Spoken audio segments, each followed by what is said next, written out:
Bonsoir Pierre Vautier. Bonsoir Antoine. Champion olympique de snowboard cross, félicitations, médaille d'or. Donc on va la voir, hein, votre médaille, vous l'avez dans les mains. Belle médaille que vous avez conquis mardi dernier. Félicitations encore une fois, nous sommes ravis de vous accueillir sur ce plateau.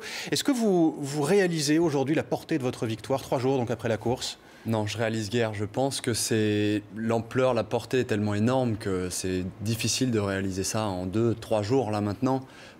C'est quelque chose qui viendra certainement plus tard. J'étais avec Antoine Deneria il y a 2 heures. Il m'a dit « je réalise toujours pas ce que j'ai fait ». On est simplement, probablement un autre homme ce jour-là et un état second, quelque chose qu'on ne retrouvera certainement jamais. Antoine Deneria, un champion olympique de descente. Effectivement, on a du mal, vous dites que vous avez du mal à réaliser cet exploit. Exploit d'autant plus incroyable que vous l'avez réalisé blessé. Racontez-nous un peu les circonstances dans lesquelles vous vous êtes blessé. Effectivement, cette médaille a un tout autre goût, car en fait j'étais blessé pendant cette édition 2014 des JO. Le 21 décembre, C'était il y a 2 mois, jour pour jour. Il y a 2 mois, jour pour jour. Une rupture des ligaments croisés, du ligament croisé antérieur, genou droit, qui aurait dû m'écarter définitivement de la scène des JO 2014, mais avec mon chirurgien, on a relevé un pari fou, avec mon chirurgien et aussi l'équipe de la fédération et tout ça. Un pari fou, celui d'essayer de se présenter au jeu. Sans être opéré en fait. Sans être opéré, bien sûr, merci de le préciser, c'est important, d'être voilà, au jeu de 2014. Donc s'en est suivi tout un parcours de rééducation, de remusculation et tout ça. Aujourd'hui, vous avez dit aussi ces derniers jours que cette blessure finalement était une chance pour vous. Pourquoi ?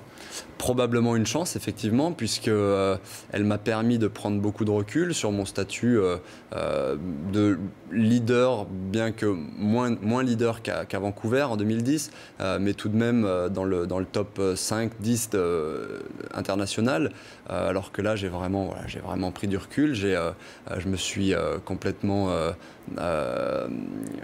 j'ai été démuni. Plus détendu et déchargé d'une certaine pression en quelque sorte. Déchargé d'un énorme fardeau et complètement en termes, j'étais outsider simplement sur ces jeux et j'ai pu par là m'exprimer à 100% et faire le travail que j'avais à faire. Alors psychologiquement on comprend, effectivement vous dites que vous étiez outsider, cela dit physiquement c'est autre chose parce que vous avez couru avec une attelle, il faut le préciser.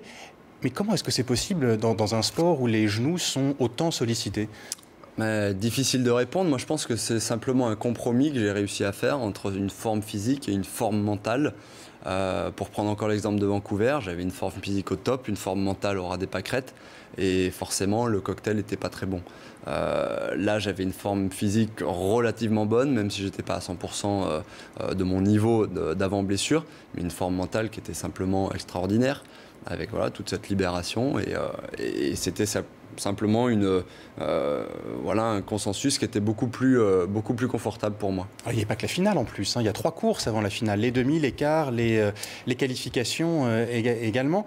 Vous aviez mal pendant ces 4 courses ? Du tout, aucune douleur à signaler vraiment, simplement des petits doutes parfois, des petits mouvements pas très habituels parce que je manque de masse musculaire et tout ça, donc un peu d'instabilité, pas dans le genou, mais simplement en proprioception, quoi.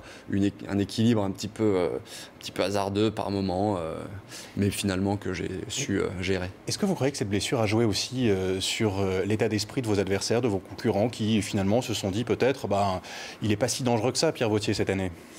Probablement, je pense qu'ils ne m'ont pas vu arriver, ça c'est certain. Qu'est-ce qui est le plus fort dans votre sport ? Est-ce que c'est de remporter les Jeux Olympiques ou les X Games, cette compétition qui est née aux États-Unis et qui est le Graal des sports qui étaient encore alternatifs il y a quelques années ? Exactement, le Graal des sports extrêmes, tout simplement. Nous, on en fait partie de ces sports extrêmes. Ceci dit, en tant que Français, on a beaucoup plus de portée médiatique et de reconnaissance aussi personnelle du public et tout ça sur les Jeux Olympiques. Les X Games, c'est un peu le show de la discipline. Il y a des parcours énormes avec des sauts simplement monstrueux. On s'y amuse beaucoup, mais on revient souvent blessé aussi. Et ça a beaucoup moins de portée en France que ça en a aux États-Unis. Du coup, qu'est-ce qu'elle représente pour vous, cette médaille d'or ? Une consécration, des années de travail, une vie consacrée au snowboard, pratiquement exclusivement au snowboard. C'est énorme ce que ça représente, la symbolique derrière. C'est un bout de métal, mais derrière, c'est beaucoup plus. Est-ce que vous croyez que ça va changer votre vie? Est-ce que vous avez déjà eu d'ailleurs des sollicitations, alors médiatiques, on y est justement, mais également de sponsors ou de cet ordre-là? Non, c'est un peu tôt. Les sollicitations médiatiques, plus. Je viens de me faire une journée épuisante. D'ailleurs, je ne serais pas là si j'avais été ne serait-ce qu'à la 4e place. Hein. Et ça, c'est le jeu des jeux, justement. Mais effectivement, il y a quand même une certaine poussée médiatique avec les jeux. Et puis, on est vite dans la lumière quand on est médaillé. Quel est votre programme maintenant? Est-ce que vous avez d'autres compétitions d'ici la fin de la saison? Parce que la saison n'est pas encore terminée. Hein. Non, l'hiver continue. Pour nous, on a encore 2 Coupes du Monde auxquelles je doute de participer. Peut-être la finale en Espagne, un endroit que j'apprécie tout particulièrement. Simplement avec le sourire aux lèvres et le plaisir au fond du cœur pour pratiquer ma discipline voilà, dans ses plus grands aspects. Et là, dans les jours qui viennent, votre programme, c'est quoi? C'est d'aller retrouver votre famille? Retrouver ma famille, ma petite fille, Kimi, qui m'attend à la maison, et ma petite femme aussi.